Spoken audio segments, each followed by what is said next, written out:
Our armed forces inflict heavy losses on the terrorist groups.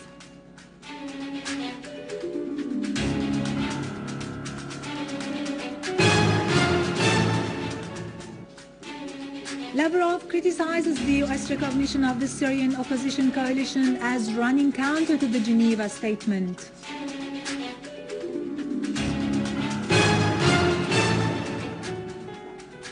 Egyptian national opposition forces continue their sit-in near al-Ittihadiyya presidential palace in rejection of the referendum on the constitution.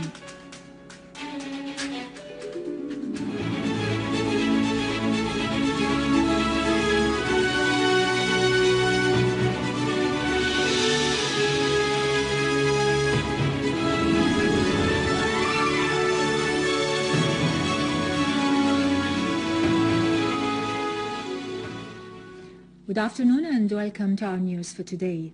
Terrorists today detonated 2 explosive devices planted in the middle of the road at the entrance of al-Qanawat neighborhood in Jaramana in Damascus suburbs, killing 1 citizen, injuring 4 others and causing material damage. A source at Jaramana Surgical Hospital said the hospital received the body of a martyr and 4 slightly injured citizens who were offered the necessary medical treatment. Al-Radi Hospital, on its part, received a citizen wounded in the terrorist explosion. A member at the Council of Damascus Suburbs, Iyad Barakat, said 15 minutes separated the 2 blasts that took place near Jaramana's second school. In Daraya in Damascus suburbs, an army unit found a factory for manufacturing explosive devices at Dawar al-Firin Square in the city.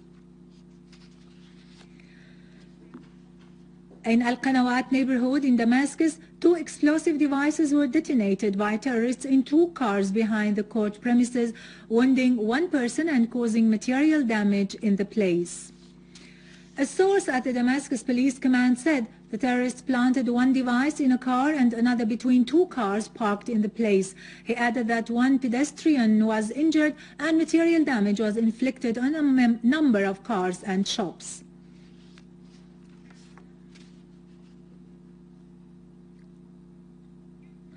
In Jurat al-Shayyah in Homs, an army unit has clashed with an armed terrorist group. A source in the governorate said the clashes resulted in killing and injuring several snipers and a machine gunner.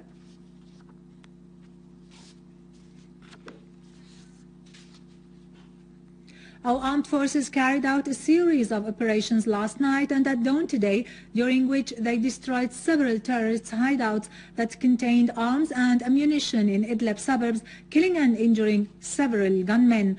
The operations, described by a source in the governorate as having been quick and precise, have caused several terrorists to be killed in Sarje, Khan al-Subul and Saraqib. Among the killed terrorists, Muhammad Abdul-Rahim Shahim and Abu Noor al-Sba'i were identified. The source added that an army unit fully destroyed several terrorist hideouts and gatherings in Sarmin, At-Tarnaba, Ain al-Soda, Al-Junnudiya and Al-Ghassaniya in Jisr al-Shughur suburbs. The source said our armed forces continue to pursue terrorist groups in Al-Hamidiyya and Martyred al-Nu'man.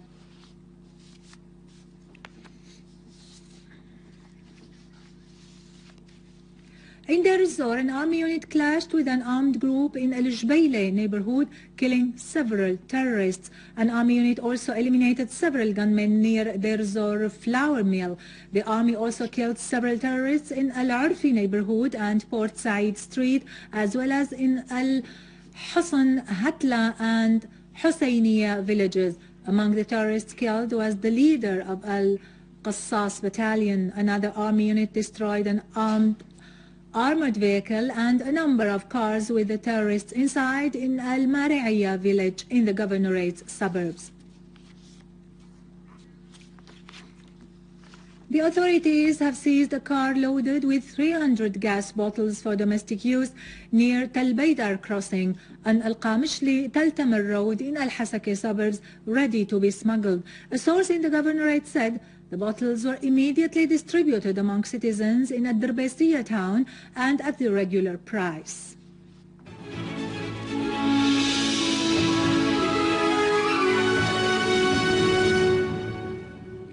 Russian President Vladimir Putin has stressed that current world developments require decisive measures from Russia.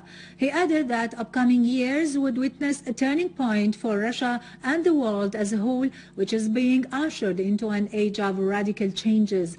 He pointed out that the world would be stronger if it was multipolarized. In his annual message to the Russian Federal Society, broadcast by Russia Today satellite channel, President Putin said there was currently no state in the world capable alone of solving international issues, particularly economic questions. He added that Russia was against seeing any state playing the game unilaterally on the basis of the theory of creative chaos or through sowing the seeds of sedition, and that Moscow insisted on exerting joint unified efforts for the unification of world states and regions.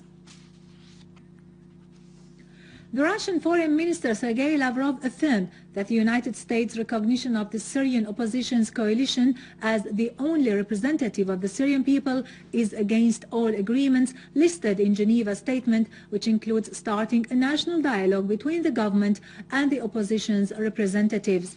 After Lavrov's meeting with the Slovakian Foreign Minister Miroslav Lajcek, he held a press conference in Moscow during which he declared that the United States of America has decided to bet on the military victory of the opposition by recognizing this coalition. He also pointed out that Moscow will call on Washington for clarifications. He added that Russia asked the U.S. for details regarding how it will further deal with this declaration, noting that this is a sharp turn. Lavrov also pointed out that during the recent consultations in Geneva, the U.S. expressed its understanding of the necessity of creating the suitable atmosphere for the Syrian national dialogue with the government's participation.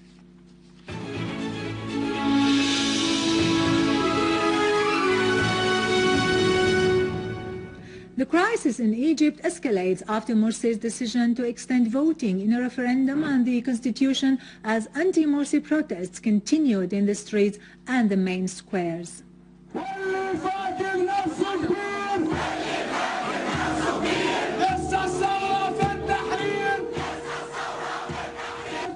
For the sixth consecutive day, the Egyptian national parties continued their rejection of President Mohamed Morsi's decision and of the referendum on the so-called the Constitutional Declaration, persisting on their sitting in front of the presidential palace in Cairo, calling to cancel the referendum and to overthrow the current regime.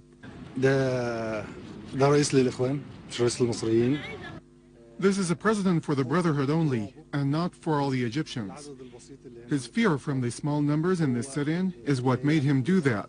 If he was a president for all the Egyptians, as he claims, he would not have gotten the tanks or all of these security guards for him in front of 50 or 60 people. Morsi has lost his legitimacy. Anger increased among Egyptians as Morsi made a decision to extend voting in the referendum for 2 phases. The decision aggravated the crisis as protesters continued their sitting in Al-Tahrir Square, and some roads were blocked by public committees at the entrances and exits of the square to guard those who are camped against any possible attacks by the Muslim Brotherhoods, who used live bullets as well as white weapons and stones, injuring many people. Protesters outside the presidential palace had organized a march towards Al-Tahrir Square to mobilize demonstrators and to escalate their anti-Morsi protests. Demonstrators held the Egyptian flags and chanted slogans, while clashes broke out between police and angry demonstrators who tried to break into the subway station of Sadat and to stop the train movement by standing on the railroad tracks. In a new racist and provocative escalation of attacks against Islamic and Christian holy places in occupied Al-Quds, settlers stormed into Al-Aqsa Mosque. Palestinian sources said that about 70 settlers broke into the mosque on 2 batches from the gate of Al-Maghariba, guarded by the Israeli forces of occupation, who tightened their pressure on the Students of Science project, which is sponsored by Foundation of Construction of Al-Aqsa and the Holy Places. Israeli settlers also attacked the monastery of Wadi Salib in Jerusalem, and they wrote on the walls racist slogans which are offensive to both Christians and Muslims. With this, we conclude our news bulletin for today. Thank you for watching. For more information about Syria and the region and to view this bulletin again, you can always visit our website in English, syriaonline.sy. And now